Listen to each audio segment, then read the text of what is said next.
What's up, Wash family? Bill here, Mr. Power Washing. It's been a hot minute since a video. I had a lot of stuff going on, a lot of personal stuff that's finally getting itself straight out. Getting back in the swing of things here. So I thought I'd do a quick video on what this past year's 2024 trailer build, things that I did that I both love and I hate. So let's check it out. First thing, probably one of the best things that I've done is bypass all of my reels. The only reel that is actually live is my water-fed pole reel, just because that's 1 gallon a minute at 60 psi, so very low. Supply reel, I swapped to the 0G professional 3/4 inch hose. I have 3 lengths on here. This stuff on a reel is incredible because it basically crushes down flat. So there's 225 feet on here. I could easily fit another 75 foot if I wanted to. I have them all connected by cam locks, super easy.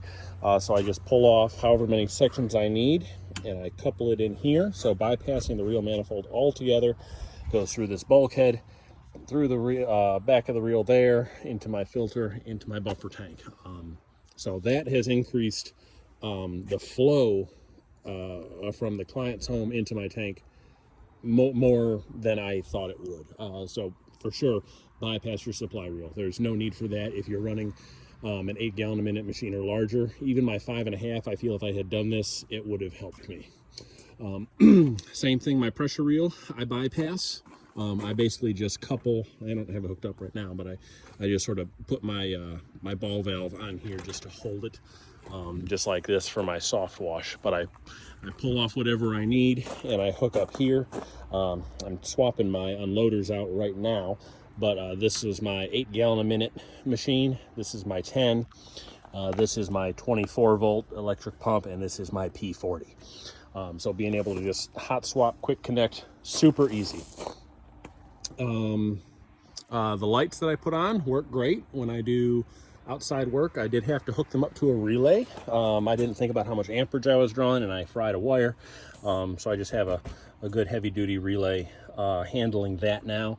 The 24 volt pump works great when it works. I had to swap my spare out because for some reason it would stop pumping, and if I just unplugged one of the heads and plugged it back in, it would work again.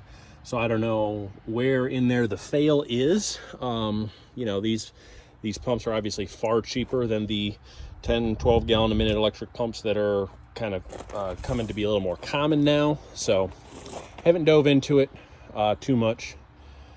Having the 3 engines up front has been awesome. They work great. The fuel rail that I put in with the electric fuel pump works fantastic. That one pump feeds all 3 machines. No problems whatsoever, as long as I remember to turn the valve on. Speaking of valves, if you've watched my videos, any of my videos, you should realize that I can be a little OCD with things and try and have so many fail safes in place. And I made a boo-boo.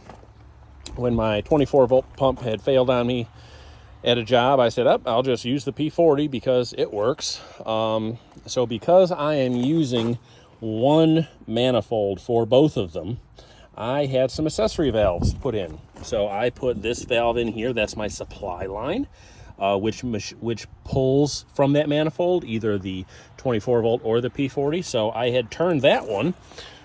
But for anyone who had tried my hybrid downstream setup knows that if you do that, if you happen to have another line like I do for the P40 for a bypass, you have to have another valve in there. Otherwise, it's going to pull from this loop when it's on the 24 volt pump. And of course, I was rushing and missed my ritual, so I turned that valve and not this one.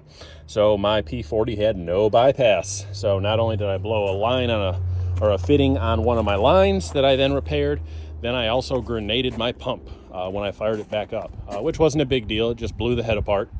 I replaced it in about 10 minutes. So in the future, I am going to be simplifying it. Each system is going to have its own manifold. So I get rid of all these extra valves, extra fail points. Obviously we do things to save money, and I did that so I could save money. Realistically, once you get to a point, you need to stop trying to save money and spend it so it's easier on you, especially, having equipment like this. Trying to get by with the cheapest possible thing just won't work out. That being said, when I do run my P40, my 12 volt, I think I used my soap valve once. So the little electric solenoid valve for that and the soap function all together, if I were to do this whole thing all over again, I think I would not use soap at all because I don't use it. I really don't. Yeah, I don't know what to say. Except then again, I haven't done any big roof washes. That would be where I would use shingle grip or something like that. Downstream manifold works great. My metering valve on my soap works fantastic. My auxiliary here that I use to run neutralizer through, or if I'm using acid to clean a bank drive through or something, works fantastic. The reels up top are great. The side boxes are awesome. Just for the immediates, I've got my neutralizer, I've got my tape, I've got my little clamps, I've got my tattoo sleeve socks, garbage, silicone spray, all that just ready to go when I need it.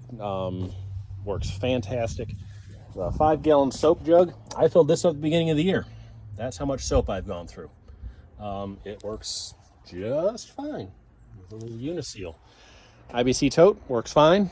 Not big enough for my next piece of equipment that I bought, which we'll get to in a second. Everything on this side works fine. I did run to test both my machines, my 8 and my 10, which are both running off a single 2-inch line here. They're both pulling from the end, and it didn't seem it was starving. Now, am I going to chance that? No. Only as long as I have to for maybe one job. And that being the biggest reason why I am now upgrading to a trailer like that.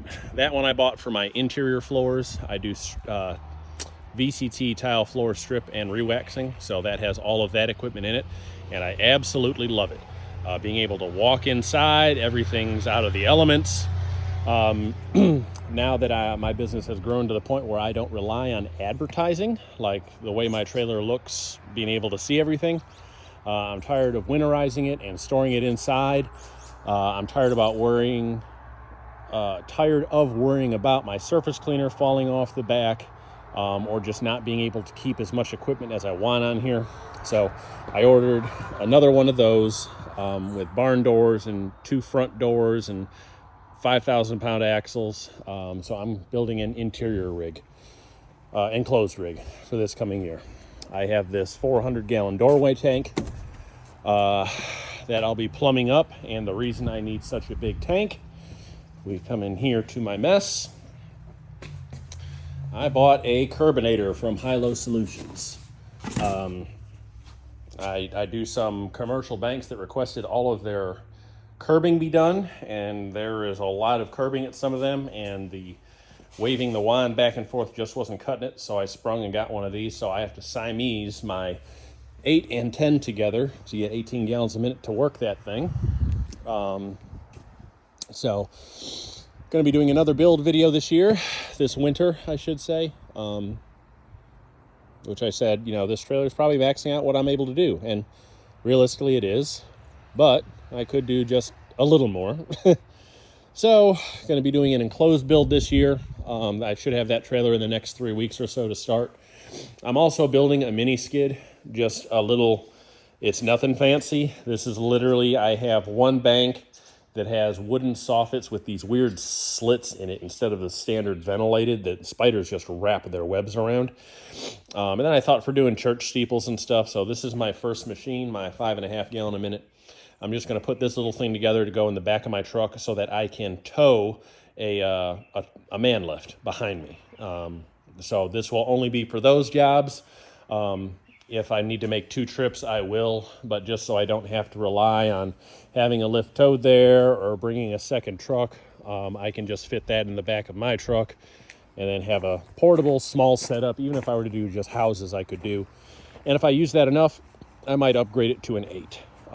Just because I'm now very spoiled with my 8. But that being said, I've already got my diagram kind of drawn up for how the new trailer is going to be.